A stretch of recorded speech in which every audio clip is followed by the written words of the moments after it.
Good evening, Satellite family. Good evening. I'm seeing a lot of lovely faces in the house tonight. Most of you don't know that I'm a North Carolina guy.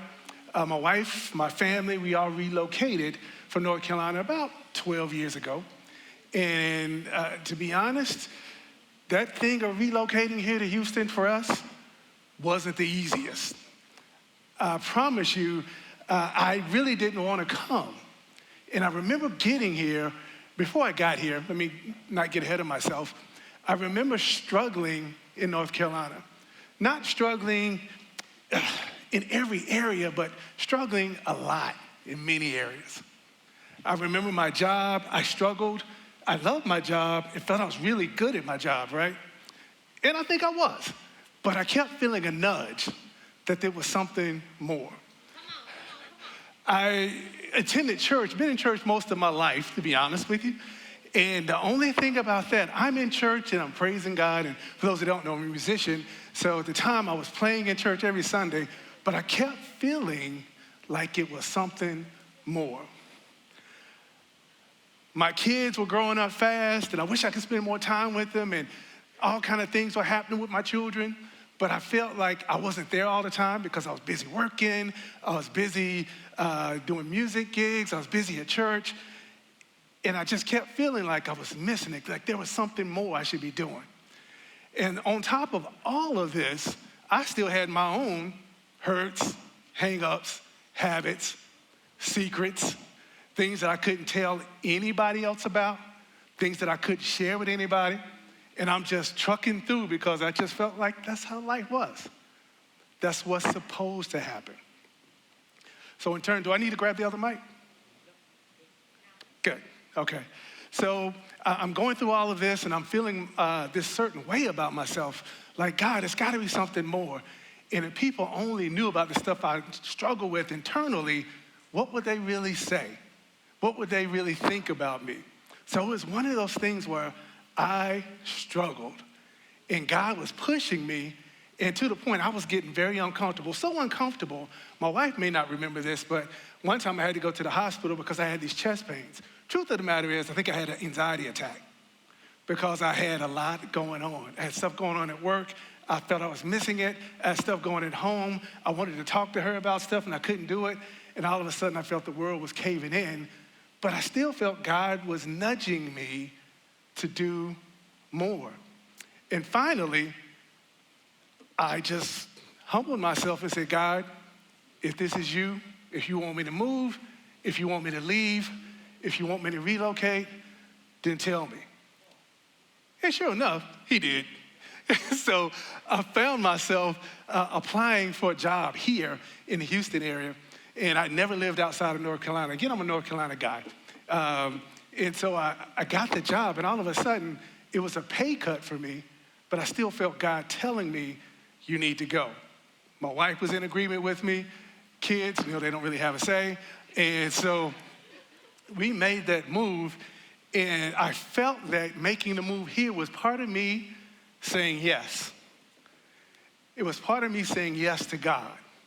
And I'll tell you, to be honest, even though I said yes to God and made that move, I still was vastly uncomfortable with everything that was going on in life. Because I said yes, but I still had all kinds of things going on. So it wasn't easy. I wrestled with fear, self-doubt, and a desire to stay in my comfort zone, which for me was Carolina. When I finally said yes to God, I experienced freedom I didn't know was actually possible. And that freedom came over time. So I stepped into something greater that I couldn't imagine I would step into. So looking back, there is one truth I want you guys to hear and hear me well. If nothing else, I want you to remember this one truth. What you're able to walk into is determined by what you're willing to walk out of. I'll say it again. What you're able to walk into will be determined by what you're willing to walk out of. I'm a grateful believer in Jesus Christ. I've struggled with the hurts of abandonment, abuse, I've struggled with the hang-ups of not feeling good enough, not feeling competent enough. I've struggled with the habits of people-pleasing, being non-confrontational, and thank God he has delivered me and has continued to deliver me. My name is Jay.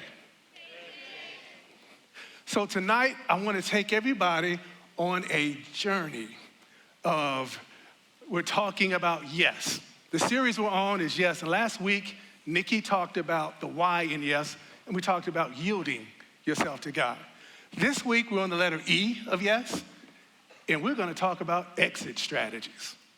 That's right, I said it, exit strategies. How do I get from here to there? Because saying yes isn't just about saying yes. There's some movements with this. So if you allow me, I will take you on this journey. All right, point number one that I want to cover tonight is going to be exit before you enter. Sounds pretty simple, right? Before anybody came in this room, you had to exit the other room. Before I came to church today, when I left the house, I exited my house to get into the car. The point I'm making is I can't be at two places at one time. I have to go in order to leave this place. I can't go and still stay attached right here. So God wants to do something new in our lives, something so incredible that your past struggles won't even cross your mind. But here's the catch. You can't step into the new thing God has for you holding on to the old. The Bible says in Isaiah 65:17, the former things will not be remembered, nor will they come to mind. So some of us are trying to say yes to God while we're still saying yes to our past. Can't happen. I can't be in two places at one time. It's impossible to say yes to God and yes to your past at the same time. So here's a question I want you to ask yourself right now. What am I holding on to that's keeping me from stepping into God's promise? Is it a relationship? Is it a bad habit? Is it a fear? Is it a job? Is it a family member? Is it your mama? Is it the kids? What is it that's keeping you there where you're at? Is it that secret sin that you can't tell anybody about? What is that thing? You can't carry it with you into the new thing God has for you. And you're probably saying, Jay, that's easier said than done. Remember, I told you about my story. When I got here, I told you that, I said yes, and I moved here. That didn't take away some of my anxiety. I was still struggling, but I had said yes, and I moved. What is the one thing I told you guys to remember, and I wanted to ring loud and clear? What you're able to walk into is determined by what you're willing to walk out of. Point number 2. Your comfort zone isn't your calling. Your comfort zone isn't your calling. And so what I mean by that, and we'll use the backdrop here, a context of Egypt, and we'll talk a lot about Exodus, the book of Exodus and the children of Israel. By definition, does everyone realize that Exodus means exit, coming out of? So in the book of Exodus, Egypt represented slavery and oppression to the children of Israel. But the Israelites, it was also familiar. The reason it was familiar for the Israelites is because they knew how things worked there. Yes, they were oppressed, they were abused, they were downtrodden, and all of these bad things were happening to them, but they were also fed. They also had shelter. They also knew what was coming. They also had a structure. Even as dysfunctional as it may have been, they knew what was there. They was familiar with it. So that was a comfort zone to them, something that kept them right there. When God delivered them, they struggled to let go. And if you remember the story of how that all happened, right, and we'll delve into that tonight, Moses, the deliverer, comes out only to go back in because he sees the burning bush, and all of a sudden, God speaks to him, and he says, I've heard the cries of my children, the children of Israel. And the thing that rocked me about that is that, why now? Because the people in Israel had been in slavery for many years. So why now? God said, I heard the cry, and it made me feel that maybe things had got just uncomfortable enough that it was too much to bear. And we're going to talk about that because sometimes God will rock your boat and you think it's the devil, but it's God allowing you to experience all kinds of what I call disruptions in order to get you out of your comfort zone so that you can say yes to him and say no to your past. So one of the things that they did, the children of Israel, I remember I was reading and it said, they got in the wilderness and they told Moses this, they said, at least we had meat to eat. At least we had homes. Now, I know I'm talking about Egypt and the children of Israel, but take them out of your mind right now and let's talk about you. Does that sound familiar? How many of you have said, at least I have a job, even though I hate it? At least I'm not alone, even though this relationship is toxic and unhealthy. At least I have somebody. At least I'm surviving. And if you're at my age, you probably heard someone say this, at least I'm being seen and not viewed. That's an African-American colloquialism, meaning that I'm alive and not dead in the casket, just so you're wondering. It's easier to crave the comfort of captivity than to trust God in the uncertainty of freedom. It's easier to crave the comfort of captivity than to trust God in the uncertainty of freedom. Comfort isn't always a blessing. Sometimes it's a trap disguised as security. So you got to check yourself to say, am I here because it's comfortable? Am I still at this job? Am I still in this relationship? Am I still allowing my family to have this control over me because it's them and it's comfortable and I've always done this? Or is there something else? Is this a false sense of security? So God is calling you out of the at least mindset. At least I have this. At least I have a job. And calling you to his best life. What has God called for you? What is there in God's future for you? What is God's plans for you? Sometimes we miss that because we're so busy staying in our comfort zone. Point number 3, God provides seeds, not finished products. Here's a powerful truth. When God called the Israelites out of Egypt, he provided for them in the wilderness. But let's look closely at what that provision looked like. Even in their greatest rescue, God didn't just carry the Israelites out of Egypt. They had to take steps of faith. By day, he gave them a cloud to follow. By night, a pillar of fire to light their way. When he performed the miracle of parting the Red Sea, they still had to muster up the courage to actually walk through it. So what I'm saying here is that, yes, God will make a way. He's a way maker, but you won't know that until he makes a way for you. He is a provider, but you won't know that until you experience his provision. And even when God parts the Red Sea, optimism says, oh my God, I think we can make it across, because I'm very optimistic. Faith says, I'm going to take these 2 legs and everything I got and I'm going to walk across. There's action to your optimism. So if you think about God's provision, it's not just about what he does. He gives you a seed of something and you still have to work it. The manna, growing up, I always heard the stories of manna that fell from heaven to the children of Israel who were in the wilderness. I'll be honest, I know I was probably boo-boo the fool. I thought bread was falling from the sky and they were sitting there with their mouths open and catching it in their mouths like kids do with snowflakes. Until I got into the word more and I realized that they were hungry, but what God did is that he allowed frost to form on the ground, and it was the coriander seed. And the coriander seed is what the children of Israel took. And believe it or not, they didn't eat the coriander seed. They had to grind it up. Metaphorically, they had to grind it up. They were on their grind. And so what happened is they grinded it up. Then they were able to make cakes and bread with this particular coriander seed because now it could be eaten. What does this mean for us?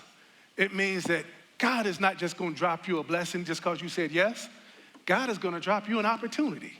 God is going to drop you a seed. It's still up to you to stay on your grind. No pun intended. It's still up to you to work what God has given you. He doesn't give you a finished product. He gives you the seed so that you can work it. I think last month when I was speaking, one of the things that was big, I'm really big on this for everybody. God has given everybody in this room a seed. God has given you a gift. What are you doing with it? God has given you a talent. Some of us can bake sourdough bread like nobody else, and they can do an excellent job at it. Some of us can write music and produce music like nobody else, and they kill it every time. There's some of us in here that can cook like nobody else. There are teachers in here that have a gift of teaching. There are people in here that have all of these skills, all of these gifts, all of these talents. Those are the seeds. When God has given you those seeds and you say yes to God, what do? You work the gift that he gave you. That's how you give honor to God. So when I'm saying God gives you provision, provision is the gifts, the seeds, the talents, the skills, everything he's already given you. For the children of Israel, it was the coriander seed. For the children of Israel, it's the fact that he's departed the Red Sea. They still had to walk because they could do that. What is it that you can do? If you say yes to God, don't expect God to deliver you and give you a new house, a new relationship, a new job. Expect God to say, okay, now that you said yes to me, remember that gift I gave you? Remember that thing I spoke to you in your dream? Remember that thing that you're just really, really, really good at? Remember those things that I've naturally given you. I want you to work it. I want you to take those things and I want you to work it for my glory. What's the one thing we still got to remember, right? What you're able to walk out of, you're able to determine what you're able to walk into is determined by what you're willing to walk out of. Keep that in mind. Point number 4, don't romanticize the past.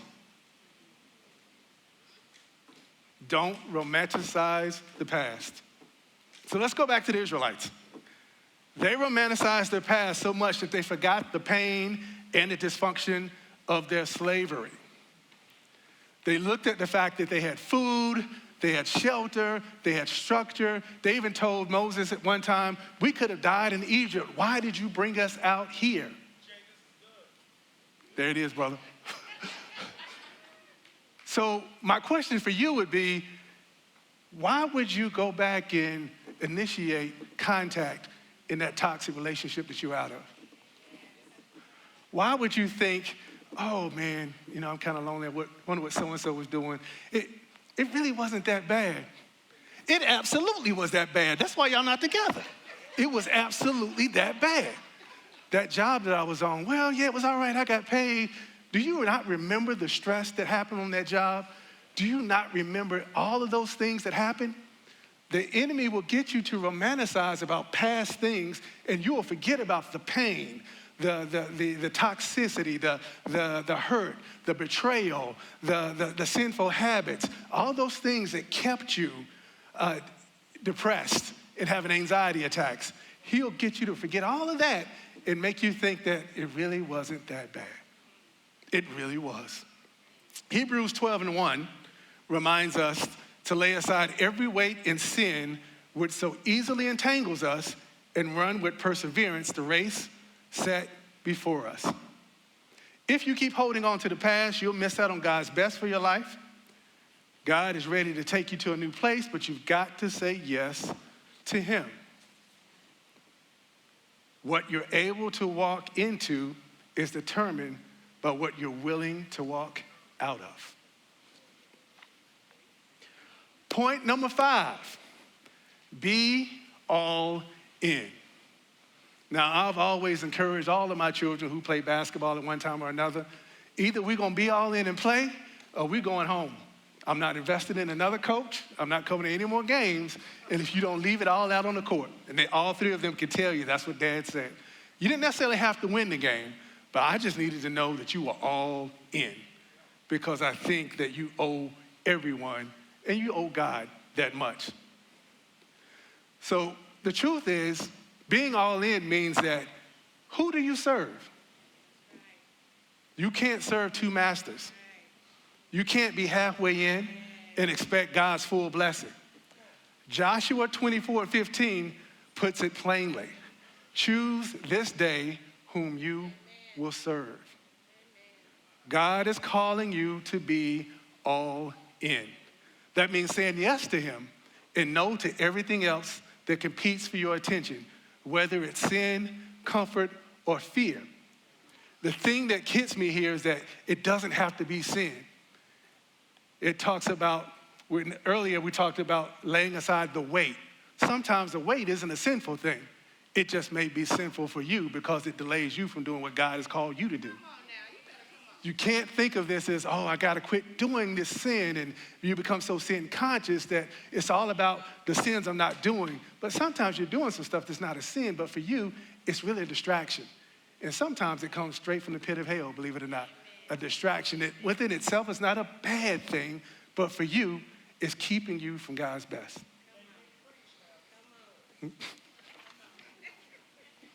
Deacon Michael, appreciate that.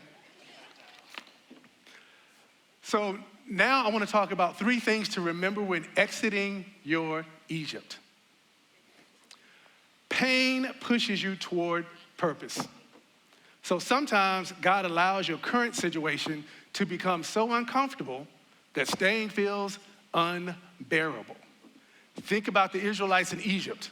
It wasn't until their suffering became overwhelming that they cried out to God for deliverance. I think about Jay in North Carolina. It wasn't until things got so tough for me and I had an anxiety attack and I felt like this is not working and we had to move out of the house we were living in, and then we actually lost one of the houses that we had. All these stressful things happened that made me very uncomfortable. And God the whole time was moving, trying to disrupt me.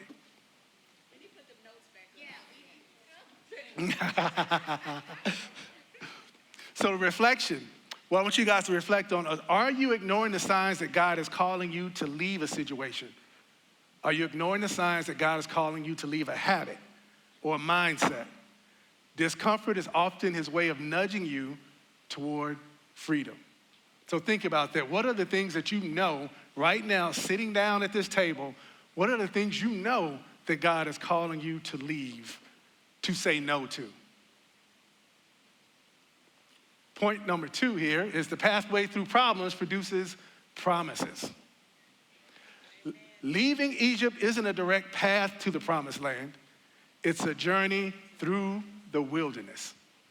The Israelites faced uncertainty, challenges, and fear, but each step was part of God's plan to prepare them for something better. So the process of leaving your Egypt might feel difficult, but remember, God doesn't promise any of us, myself included, an easy way. He does promise his presence. He will guide you every step of the way. So it won't be easy, but God said he would never leave you nor forsake you when you say yes to God. Number 3, purging the past prepares you for your present. The Israelites struggled because they wanted the benefits of the promised land, but still longed for the comforts of Egypt. God is calling you to let go completely of the people, habits, mindsets that tie you to your past. So what I want to challenge you guys with is, you can't walk into your next chapter if you're still dragging the weight of the old one. Let go and trust God fully. You've got to be all in. So I'll close tonight with this. When you step out of your Egypt, you're stepping into God's purpose. But remember, discomfort is part of the process. The journey refines you, and letting go is the key to unlocking your calling, your next assignment, and all the blessings that God has for you. What you're able to walk into is determined by what you're willing to walk out of. Thank you.